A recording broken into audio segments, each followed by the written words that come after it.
Halo para warga sekolah, masih bareng sama Mas Ika. Bagaimana kabarnya? Sehat? Dan apakah sudah menerima kartu PIP-nya atau KIP-nya? Kalau belum, semoga dapat kartu KIP-nya ataupun PIP-nya. Karena di tengah riuhnya pencairan PIP ternyata muncul berita seperti ini. Itu langsung membuat para warga, ya terutama para warga sekolah yang tidak mendapatkan dananya itu langsung mendapatkan berita negatif lah gitu, berita negatif yang harusnya berita ini tidak ada gitu, harusnya tersalurkan, kok bisa ada seperti ini gitu kan. Ada banyak kartu yang ternyata dikiloin. Siapa yang tidak marah? Nah, kita akan membahas atau mengupasnya kenapa sampai hal ini terjadi, kemudian sebenarnya itu kartu siapa dan siapa yang harus bertanggung jawab terhadap kejadian ini. Tentunya di Jurnal Warga Sekolah. Sebelum kita lanjut, di Jurnal Warga Sekolah ini Mas Eka akan coba menggambarkan sebenarnya apa yang terjadi dengan KIP yang ditemukan banyak ini ya. Bahkan kalau tidak salah sampai berkarung-karung ya, berdus-dus yang harganya itu dibanderol 2.000 ya per kilonya kalau tidak salah, terus dia sampai dijual itu 800.000 karung apa kardus itu, banyak yang isinya adalah kartu Indonesia Pintar atau KIP ya, yang harusnya itu didistribusikan atau harusnya sampai ke para warga masyarakat. Namun seperti yang kita lihat, seperti berita yang beredar, justru dibuang begitu saja. Dan menurut kepolisian ya yang menyelidiki kartu ini, kartu dari terbitan tahun 2019 dan tahun 2020, di mana kartu tersebut memang tidak disalurkan ke penerimanya. Sebenarnya apa sih yang terjadi? Kemudian sebenarnya itu bagaimana alur prosedur PIP-nya itu? Nah, kita akan kupasnya.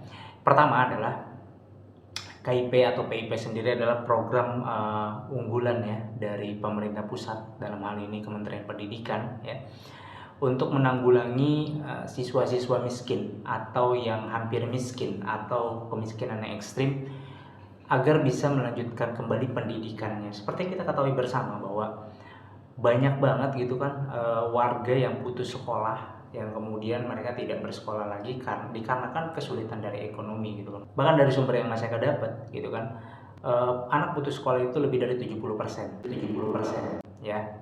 Yang masyarakat dapat itu 70%, kemudian dari 70% itu dibagi 60% lebih itu diakibatkan karena faktor ekonomi gitu. Bayangin tuh ya,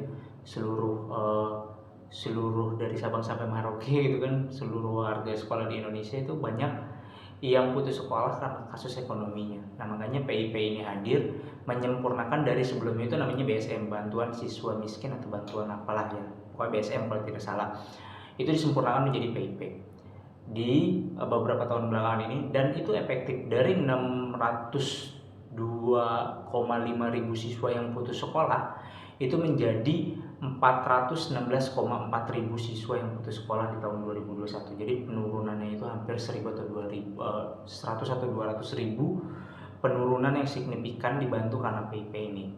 Dan PIP ini bertujuan memang untuk memfasilitasi ya warga-warga miskin agar bisa bersekolah kembali gitu, bisa mendapatkan pendidikannya kembali. Dan ada beberapa kategorinya gitu. Yang pertama, kalau memang dia sudah menerima KIP atau PIP-nya, mereka tinggal lanjut aja mendaftarkan. Kemudian kalau memang belum menerima kartu PIP atau belum ada di PIP-nya, maka hal yang harus dilakukan oleh para warga adalah salah satunya terdaftar di DTKS, kemudian juga ada beberapa sumbernya itu bisa dilihat langsung di web PIP-nya ya. Nah, kenapa hal KIP ini ya, berita ini bisa terjadi gitu kan? Apa yang menyebabkan hal ini terjadi? Jadi begini, PIP itu program pemerintah, namun sosialisasinya itu memang kurang. Bahkan di sekolah sendiri ya, yang notabene-nya adalah benteng terakhir dari sebuah program gitu kan, dari pusat kemudian daerah baru sampai benar-benar di sekolah. Itu sekolah minim mendapatkan informasi seputaran PIP-nya gitu. Bahkan ada beberapa sekolah, bahkan juga para warga sekolah banyak yang komentar di kolom komentar YouTube-nya Mas Eka, sekolahnya malah nggak tahu kalau siswanya mendapatkan PIP. Ini kan miris banget ya. Apa karena memang sekolahnya tidak mendapatkan informasi, apa memang benar-benar tidak ada informasinya? Dan itu hal yang Mas Eka rasakan dari tahun 2016 gitu kan, 16, 17, 18, 19 ya. Itu Mas Eka sama sekali nggak dapat informasinya. Baru-baru ini aja di tahun 2020, 2021 ya, terutama waktu pas pandemi kemarin, itu coba mencari informasi seputaran tentang PIP, karena memang minim sekali informasi PIP ini yang disampaikan ke sampai ke sekolah gitu kan. Hanya beberapa sudin atau suku dinas pendidikan saja yang melakukan sosialisasi, selebihnya hampir nggak ada gitu kan. Dinas pendidikan pun beberapa kali melakukan sosialisasi gitu kan untuk program PIP ke sekolah, yang alhamdulillah kalau untuk di DKI Jakarta sendiri sudah banyak sekolah-sekolah itu aware atau peduli dengan PIP-nya, sehingga ketika dapat surat dari kementerian atau surat himbauan dari dinas, mereka langsung mengecek di akun PIP sekolahnya. Dan pada saat pengecekan kan di situ ada dua ya, pemberian dan nominasi. Pemberian berarti untuk para warga yang memang sudah memiliki rekening aktif. Kemudian nominasi adalah untuk para warga sekolah yang belum pernah sama sekali atau berganti rekening lanjutan dari jenjang yang lainnya, itu harus diaktifasi terlebih dahulu. Ketika tidak diaktifasi terlebih dahulu, maka dana atau datanya itu ketika tidak diaktifasi, datanya itu dianggap tidak aktif oleh bank tujuannya. Misalkan siswa tersebut di SMP kelas 3, kemudian sekarang ada di SMA kelas 1 ya.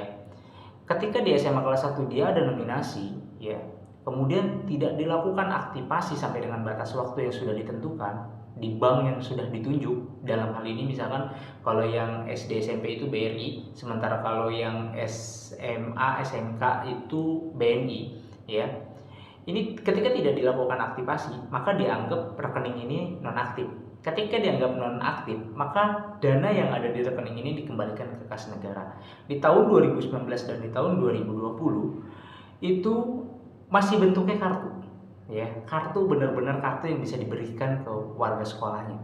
Sementara di tahun 2021 dan 2022 ini, yaitu udah bentuknya digital, jadi bisa di-download sendiri tanpa perlu ada kartu. Makanya hal ini terjadi, banyak ditemukan kartu KIP yang menurut pengakuan atau ini ya, penyelidikan dari aparat polisi menyebutkan bahwa ini kartu dari tahun 2019 dan tahun 2020 gitu kan.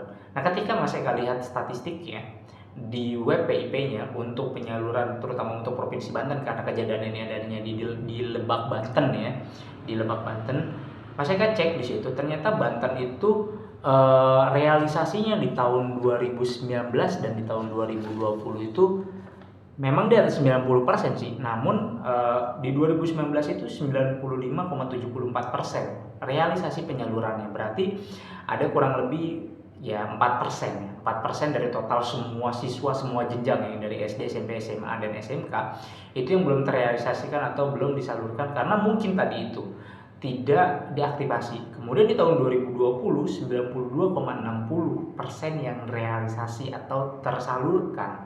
Ya, jadi yang diaktifasi ya, nominasi yang diaktifasi itu yang semua disalurkan itu 92,60%.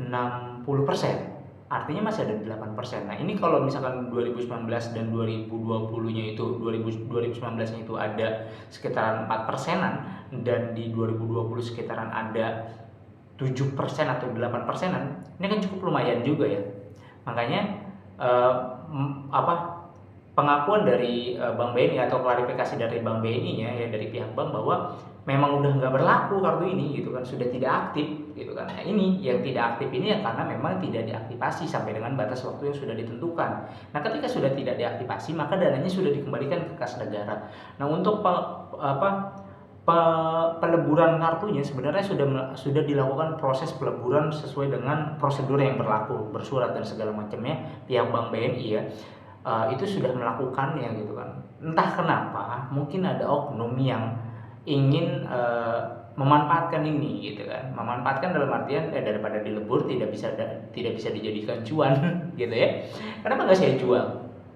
Ya, dijual lah ya kan. Ketika dijual ke eh, pengepul ya, pengepul barang-barang bekas, dia juga tidak tahu kalau itu ternyata berkas KIP gitu kan. Ketika ditemukan oleh aparat kepolisian ya ternyata KIP, ya diusut. Sampai dengan saat ini masih diproses pengusutan. Cuma dari pihak Bank BNI-nya sudah klarifikasi bahwa memang itu sudah tidak aktif lagi atau sudah tidak berlaku lagi, sehingga tidak menimbulkan kerugian negara sebenarnya gitu kan.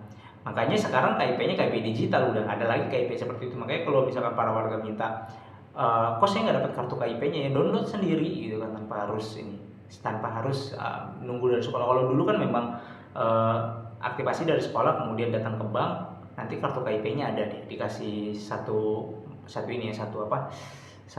map yang isinya buku rekening dan kartu KIP tersebut. Nah mungkin itulah yang terjadi saat ini ya, yang di berita yang viral banyak ini gitu kan, sehingga masyarakat berasumsi bahwa wah udah nggak dapet nih, bener kan dikorup duitnya, bener kan duitnya diambil, bener kan. Terlebih banyak kasus-kasus di belakang itu yang banyak oknum-oknum yang memang memanfaatkan jabatannya dan segala macam, ya muncul seperti ini, ya jadi sorotan lagi gitu kan, karena tidak tahu bagaimana sih sebenarnya yang terjadi itu gitu kan. Kenapa bisa sampai dijual seperti itu gitu kan. Sebenarnya tidak ada niatan untuk dijual, mungkin itu oknum yang memang mau menjual. Sebenarnya dari pihak Bank BNI sendiri sudah mau meleburnya gitu kan, sudah menghancurkannya karena memang sudah tidak aktif gitu. Kenapa tidak aktif ya? Karena sudah lewat dari batas aktivasi. Kenapa sampai lewat batas aktivasi? Ini yang menjadi permasalahan. Komunikasinya itu kurang, sosialisasinya itu kurang. Makanya Mas Eka coba hadir menggunakan konten YouTube ini untuk menyampaikan informasi kepada para warga sekolah agar bisa tersampaikan. Karena begini aja pun masih banyak yang nanya gitu kan.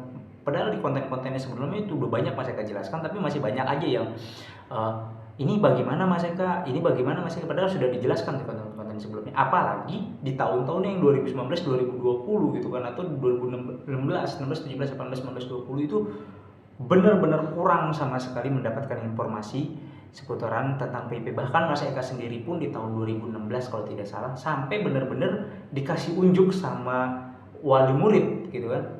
Ini loh Pak, saya ngeceknya di sini gitu kan. Bilangnya disuruh ngecek di sini Pak. Coba dong Pak dibuka. Kita buka ya bener memang ada gitu kan. Dan itu sekolah tidak tahu, dan alhamdulillahnya mungkin orang tua atau wali muridnya yang mencari tahu sehingga tahu. Nah, welcome-nya tersebut juga ya sekolah juga harus membuka diri gitu kan. Jangan mentang-mentang sekolah seakan-akan serba tahu ketika ada wali murid bertanya, PIP saya kok nggak ceret, tolong dicekin. Oh nggak ada, padahal belum dicek gitu kan. Kenapa nggak kita coba cross check dulu ya, sehingga hal-hal seperti ini tidak akan terjadi lagi di kedepannya gitu kan, sehingga langsung benar-benar bisa ditangani. Makanya alhamdulillah untuk Pemprov DKI sendiri untuk aktivasinya itu lumayan cukup signifikan tinggi ya, sehingga partisipasi untuk aktivasi dari PIP-nya tersebut alhamdulillah lancar-lancar aja. Nah sekarang tinggal SK pemberiannya. Kalau di SK pemberian itu ya udah tinggal tunggu, kalau memang tidak keluar di tahap yang sekarang, di tahap berikutnya, karena memang bertahap gitu kan, nggak langsung semua keluar tidak gitu kan. Nah perkara yang kartu tadi tersebut adalah kartu yang sudah memang tidak aktif kalau menurut dari keterangan dari Bank BNI, dan itu juga Mas Eka langsung berasumsi atau berpikir bahwa wah ini mah kartu yang bukan aktif gitu kan, kartu yang sudah non aktif, artinya yang memang sudah terlewat aktivasinya sehingga sudah tidak lagi, ya udah mau diapain, mau dikumpulin dan segala macam.